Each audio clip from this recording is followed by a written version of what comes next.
Vamos falar de vampiros!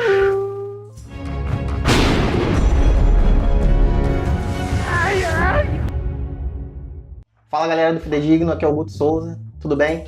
Hoje a gente vai falar de um assunto muito interessante que a maioria dos nerds gostam e até quem não é nerd também gosta. Em 2019 a gente teve Shazam, Game of Thrones e Vingadores Ultimato. Todo mundo tá dizendo que 2019 é o ano dos nerds, mas na verdade a gente também pode dizer que é o ano do vampiro.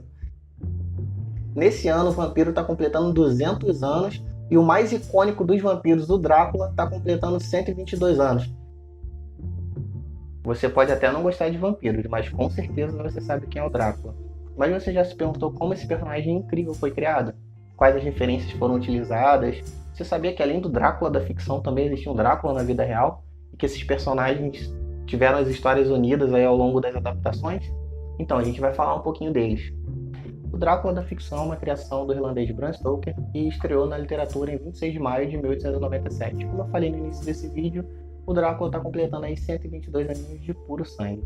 Mas uma curiosidade sobre o Drácula do Bram é que na verdade ele não bombou logo de cara na literatura. Ele foi fazer sucesso nos teatros por causa de um outro filme.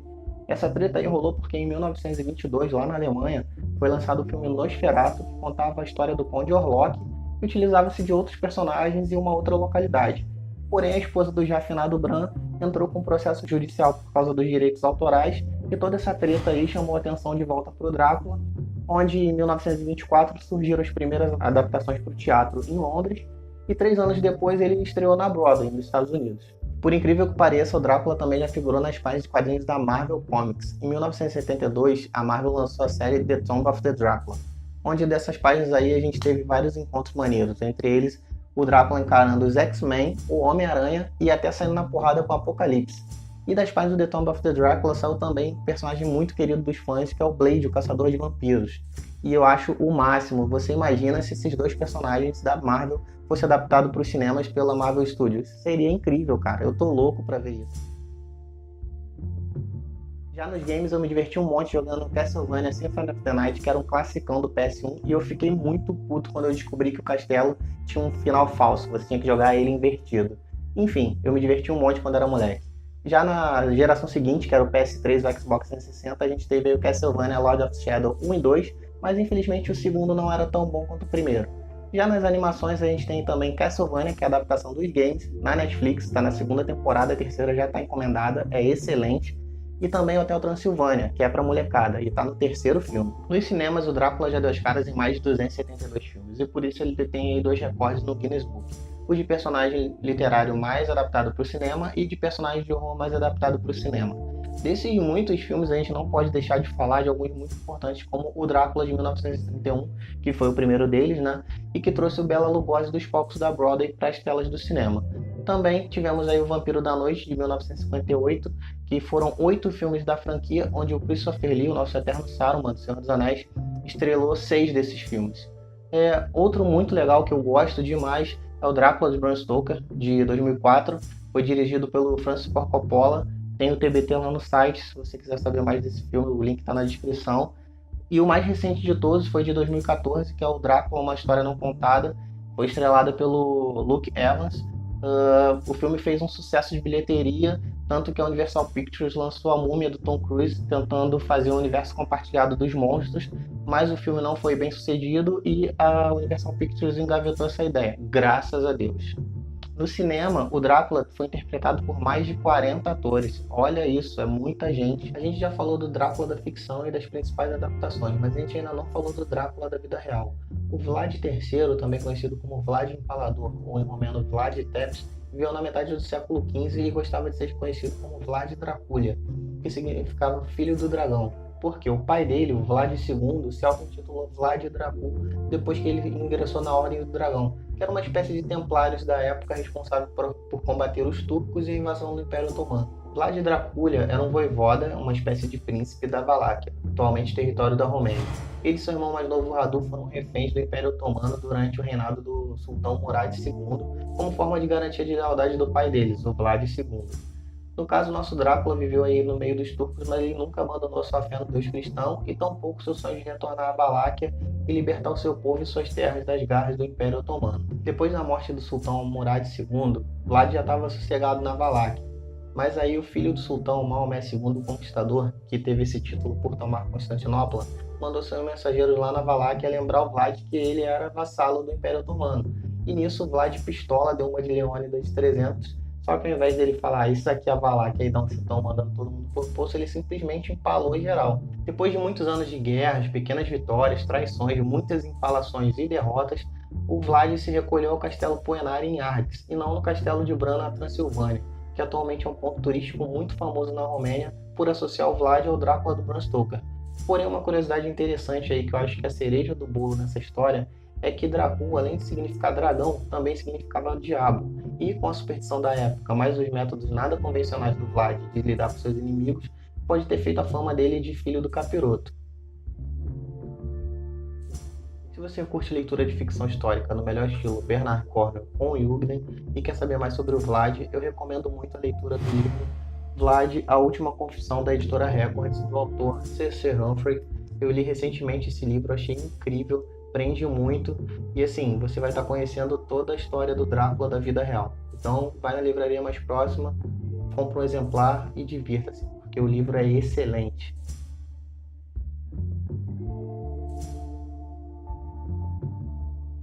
Como eu disse no início desse vídeo, o Vampiro está completando 200 anos e o Bram Stoker teve muito material de referência para estar criando o seu Drácula. E a gente não pode deixar de citar pelo menos aí 3 grandes casos da literatura britânica.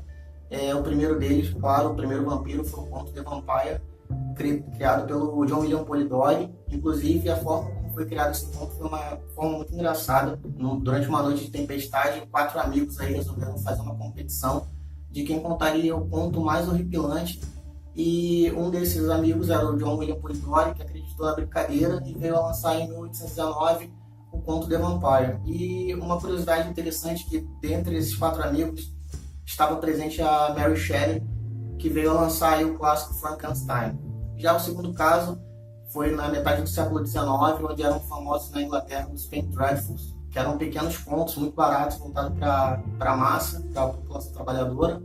E tinha aí um muito famoso que era o Varney The Vampire, Ordinance of Blood, que em 1847 foi lançado um volume único de mais de 800 páginas, tinha mais de 200 capítulos, do James Malcolm Rimmer. É um clássico também, apesar de não ter cronologia, porque eles não focavam muito nisso, era mais na venda, mas é bem interessante.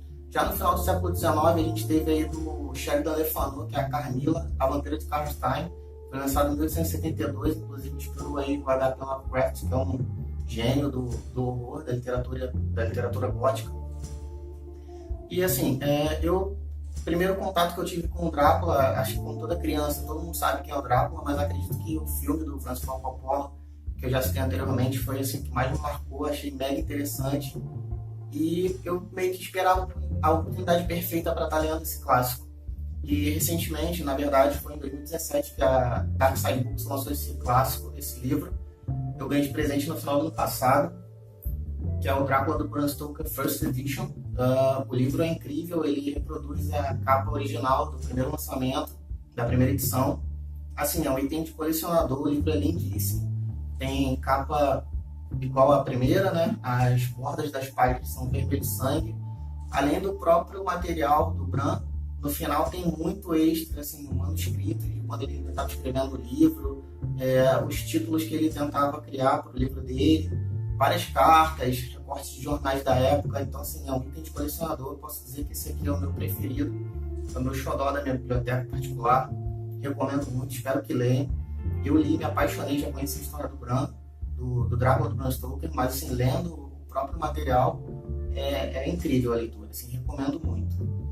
E para quem gosta mais de ficção, eu trouxe aqui A Filha das Trevas, da Kristen White. Eu não gostei muito, apesar da leitura prender, tem mapa, a leitura dinâmica, mas assim, é muito ficção, mistura muitas histórias. Conta a história de uma filha do Vlad, não tem nada a ver com vampiro, mas assim, eu achei que fugiu muito. Mas leitura é aquela coisa, né?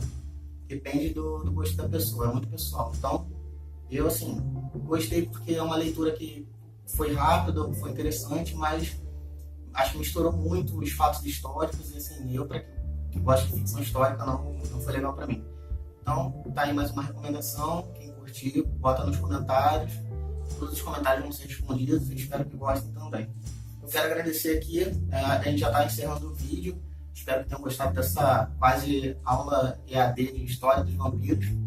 Esse livro aqui, As Lendas do Mundo Perdido, Estopim, volume 1, é do Gabriel Rita. Ele é lá de Pelotas, é um jovem autor. Ele acompanha a gente, viu que a gente estava lá no Pogeek Week, mandou pra gente o primeiro exemplar dele. Gabriel, ainda não li, tá guardado aqui. Assim que eu ler, vou fazer uma crítica do seu livro. Desejo muito sucesso para você. Galera, dá uma acompanhada aí, que é um futuro autor brasileiro que vai fazer muito sucesso. E também queria agradecer ao PJ Maia, que mandou pra gente aí o livro dele. Esse livro aqui, a gente vai estar sorteando no Instagram.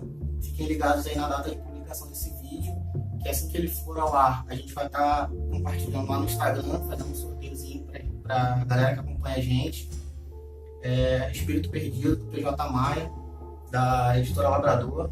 Valeu pelo presente, mas vou ter o prazer de compartilhar com a galera. Acompanha lá no Instagram. Para encerrar, queria agradecer ao meu amigo Dudu, lá de Rio Grande. Acompanha a gente há um tempão. Enquanto a gente estava lá em Porto Alegre, cobrindo a Pogeek Week, eles são lá de Rio Grande para encontrar com a gente. Desse presente aqui, a Bíblia do Churrasco. São 4 exemplares, com vários tipos de carne diferentes.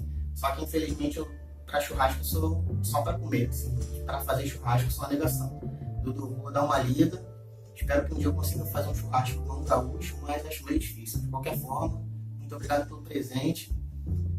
E é isso. Galera, espero que tenham curtido o nosso vídeo de hoje, especial Vampiros, especial 122 anos do Drácula. Espero que tenham gostado das minhas indicações, das minhas referências.